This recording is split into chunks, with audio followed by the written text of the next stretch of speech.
In a world where the boundaries between reality and nightmare blur, where every shadow hides a secret and every whisper carries a warning, one channel dares to venture into the unknown. These are Scary Stories Unleashed, your gateway to the unexplained and frightening outer world. From chilling urban legends to true stories that send shivers down your spine, we bring the darkness to light. But beware, once you enter, there is no turning back. The horror you will witness here will haunt your dreams and your reality. Subscribe now and join us on a journey to the abyss. Press the bell icon so you don't miss any descent into darkness. Because here in Scary Stories Unleashed, the fears never end.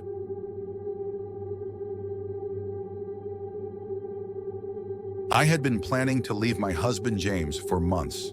The signs had been there from the beginning. His controlling nature masked as love, his jealousy that felt more like a prison than passion. As time passed, his behavior grew increasingly violent, each confrontation escalating in intensity. I felt trapped in a web of fear and sorrow, and yet I hesitated to make my escape. I wanted to wait until after Valentine's Day, sensing that it would only deepen the wounds of our already strained relationship if I left him on a day meant for love. When Valentine's Day arrived, James surprised me with a romantic getaway to a secluded cabin in the woods. I was taken aback. I had expected a gift or a dinner, but this felt different. Something deep inside me hoped this was his way of trying to save our marriage, to show me that he could be the man I once fell in love with. Yet as the hours passed, my resolve only strengthened. I knew I had to end things, no matter how painful it might be. As dusk fell, we sat by the fire, the warm glow illuminating the tension in the air. I could hear the crackling of the wood, but my heart was pounding in my ears. Gathering my courage, I finally told him I wanted a divorce. The moment the words left my lips, his expression darkened, a storm brewing behind his eyes. He grabbed my arm, his grip like iron, as if he thought he could physically restrain my will. "You're not leaving me," he snarled, a menacing edge to his voice.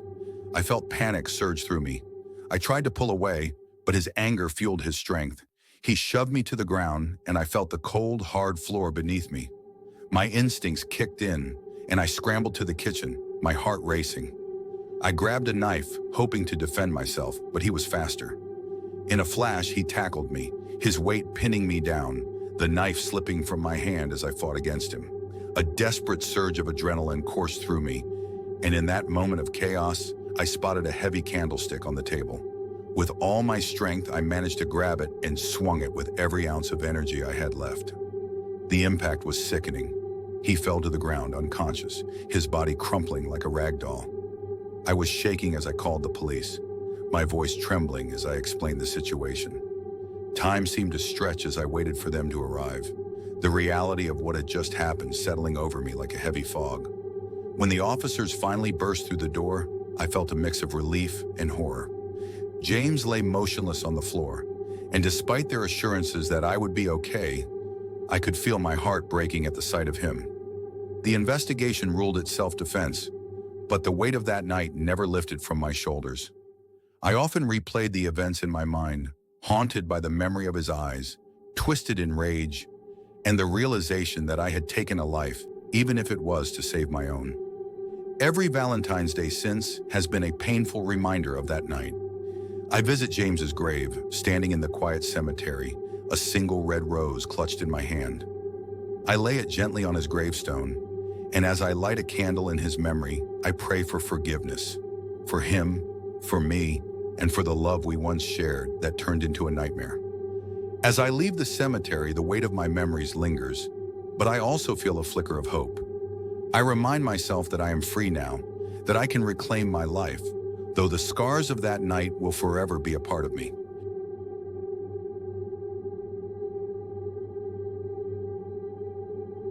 My friends and I decided to throw a Valentine's Day party, hoping to celebrate love and friendship with laughter and joy.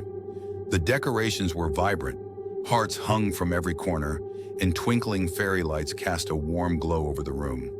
We stocked up on snacks, set up a playlist of our favorite love songs, and eagerly awaited our guests. As the night began, the atmosphere was electric. People mingled, sipping on cocktails and sharing stories. Laughter echoed through the house as everyone settled into a carefree mood. But then Sarah, known for her wild sense of fun, suggested we spice things up a bit. She pulled out a small vial filled with a clear liquid, claiming it was a harmless hallucinogenic drug. After some hesitation, she convinced us it would enhance the experience of the night.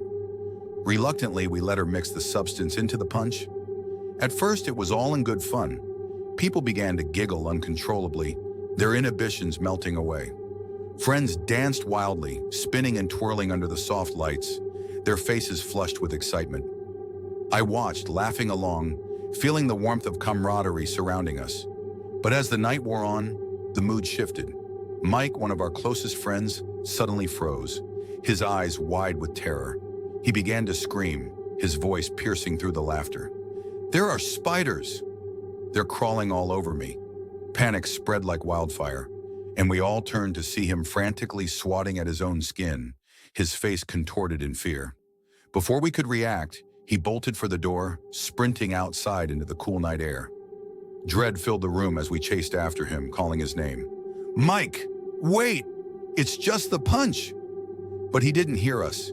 His mind was trapped in a nightmare of his own making. We stumbled out onto the street, desperate to catch up, but it was too late. In a horrifying blur, a car came speeding around the corner. We watched in disbelief as it struck Mike, sending him crumpling to the pavement. The world seemed to slow as we rushed to his side, but there was nothing we could do. He lay motionless, his life extinguished in an instant. Panic turned to chaos as we called for help. Sarah, overwhelmed with guilt and fear, was quickly apprehended by the arriving police. The sirens wailed in the background, a haunting reminder of the night's irreversible turn. We stood there, paralyzed by shock, grappling with the reality that a night meant for celebration had become a tragedy. The days that followed were a blur of grief and confusion. Sarah was charged with drugging our friend, and the weight of our collective guilt settled heavily on our shoulders. As we attended Mike's funeral, I couldn't shake the feeling of responsibility. We all had a part in that night, but I couldn't help but wonder if we could have stopped him, if we could have seen the signs sooner. Every Valentine's Day since then brings a wave of memories and haunting questions. I find myself revisiting that night, replaying the events in my mind, searching for answers that never come. The laughter, the joy, the carefree moments, all overshadowed by the tragic loss of a friend. Now, Valentine's Day is a stark reminder of the fragility of life and the consequences of our choices.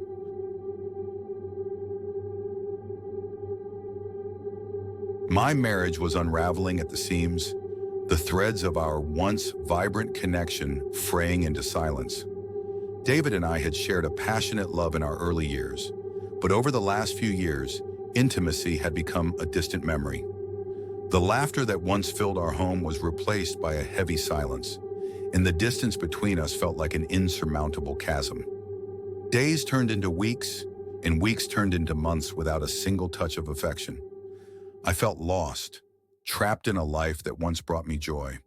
In a moment of desperation, I stumbled upon a shady online store while scrolling through social media late one night.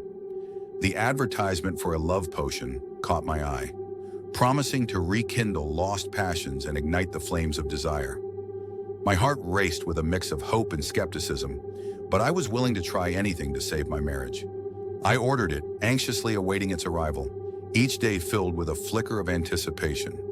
When the potion finally arrived, it was in a small, unmarked bottle, the contents swirling ominously inside. The instructions were simple yet vague.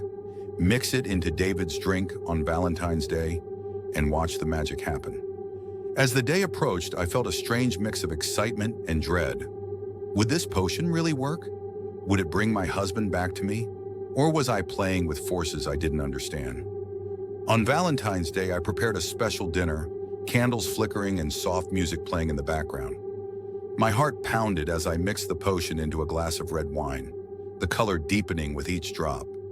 When David arrived home, he seemed distracted, his mind elsewhere.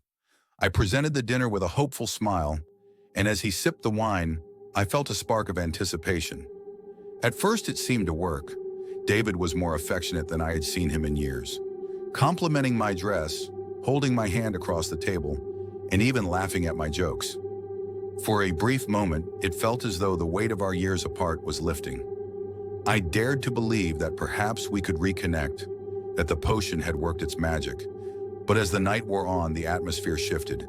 David's demeanor changed, becoming more intense, almost aggressive. He started to fixate on small things, his expression darkening as he accused me of infidelity, of plotting behind his back.